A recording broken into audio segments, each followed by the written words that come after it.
I got notes.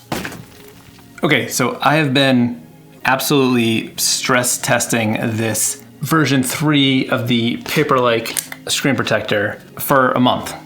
It's been a month since I recorded the install process. And I've mentioned this before, but I'm a power user. I draw on my iPad all the time. It's like the main thing that I use to do my work. So I put in a lot of hours. Well over 100 hours have been put onto this screen protector in the past month. I don't even want to say how many hours it is because it's slightly embarrassing. I'm underestimating a lot. So I've got thoughts. One thought is that I almost forgot it was there a lot of the time. I would say that this is the best screen protector that I have ever used, and I've used a lot. I used to go through them like crazy. When the new iPad Pro with the nano texture came out, I got that, and I mainly don't use a screen protector because I like that texture. But every now and then I will try out a screen protector when, when they get sent to me. For example, Paperlike sent this to me to try out, and I agreed to do it because I like to try it out and like to share information with you all. This isn't sponsored. They're not giving me anything besides a screen protector. I'm gonna be fully honest. I don't care if you buy one because I have some stuff that that's not perfect. So when I look at the black screen when it's off, I see lots of scratches, but I don't see these scratches when I'm using the iPad. I'll show some B-roll of me working and drawing with the screen protector on. I didn't even notice it was scratched until I'm looking at it right now with all this stuff because it doesn't show up at all when you're drawing. I found the last version of the Paperlike, the 2, to be not very good. I felt like the texture wasn't great and it got scratched really, really fast for me. And I could see those scratches, and I used it for much less time than I spent with this one. So what they've changed for this version 3 is that it says sharper screen quality and smarter application. I will definitely say the screen quality is definitely sharper. It's not nearly as noticeable as most of the other screen protectors that are on the market. As I mentioned, I sort of forgot it was there a lot of the time, but I'm also not like watching content on my iPad. I just use it for drawing, so you can sort of get distracted by what you're doing, but I don't notice it in that regard. The drawing feel is great. It has a good sound to it. It has a little tooth, but it's not aggressive. It's not like really rough like a lot of the other screen protectors. The application process is like really sophisticated, as you saw in the B-roll.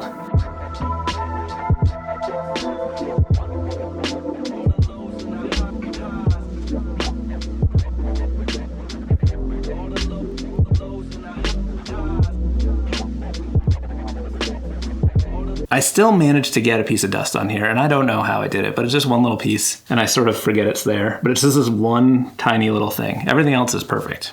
Let me look at my notes so I don't forget anything. Okay, so this is an important one. I didn't notice any extra wear on the Apple Pencil tip, which I think is a great thing. Back in my old days of using screen protectors all the time, I used to chew through tips like crazy. And they last me so much longer now that I just use the nano texture iPad. But I didn't notice a big difference in this. Like this looks fine, and I've used it the whole month, and it was the same one that was on there for a long time before that. Stop. So the fact that it's held up to over 100 hours of drawing time, that is good. I didn't have any gesture issues. I know on some screen pads, I feel like there's a little bit of a delay, or not even delay, just like sometimes gestures don't work. I did not have that happen at all on this one. It seems like it's a lot thinner than the other ones. It honestly feels close to the nano texture, and I think maybe that's why I like it so much. It's definitely not aggressive, but it is a big improvement. Like, it's probably slightly more texture, slightly more paper-ish than the nano texture screen. But I'm gonna take this off and reconfirm that because it's been a long time since I've drawn on the nano texture. Should we take it off? So it looks rough, but honestly, it wasn't that noticeable, as I mentioned when I was drawing on it. really couldn't see it at all. They're very fine scratches. There's no like deep scratches. It's just sort of like, surface level, mild scratching. Can you see? I feel like I've held up iPad screen protectors like this in the past and they've looked much worse than this one. I think this thinness is what makes it so responsive, like you don't notice it at all. It is always lovely to see the nanotexture again after not using it for a while. It does feel like extra not screen protector-y because I'm so used to that. One thing that I would say is it was really good with avoiding fingerprints. I do have to wipe off the nanotexture from time to time. Let me draw a little bit on here and see how I feel about that.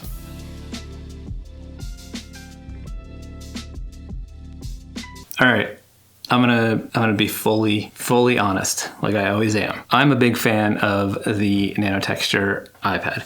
You know that. I think it's the perfect middle ground. I love not having to use a screen protector, but drawing on the Paperlike 3 is a little bit better. They like start off the same, but you can feel just like a little bit more resistance, but not resistance like paper resistance. Like, I don't know, like almost like you're feeling a fingerprint or something as you go. I don't know how to describe it. I think they're both great, but like it would be hard to justify the cost of upgrading to the nanotexture versus getting a Paperlike version 3. If I wasn't using the nanotexture, I would be using those. And I think that's saying a lot because I used original Paperlikes back in the day, but then they switched to the new version. I wasn't into it. I felt like they were overpriced compared to the other options out there. But now I feel like this is actually finally superior to the other ones. So I don't know, take that as you will. I may have an affiliate link, I don't even know. I'll put that below if I do. I still think that on a budget, any matte screen protector is a good option. It just chews through tips a little bit faster and it dulls the display a little bit. But for drawing, it's great. Hey, it's me. I have some more thoughts on this Paperlike version 3.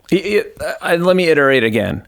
I absolutely did not think Paperlike 2 was worth it, and I didn't like it at all because it got so scratched so fast. When I took off the new Paperlike 3 to film the end of that video, I left it off. I was very happy on my nanotexture screen as usual, but I was at Lightbox Expo and Adobe Max doing some live drawing and like talking to lots of people. And what I noticed was the fingerprint issue became a little bit more of an issue because I was just like showing people my iPad a lot, talking to a lot of people, and you know, my hands, they probably got a little sweaty because I was maybe, you know, a little, I'm not used to talking to people all day, and it can be a lot sometimes.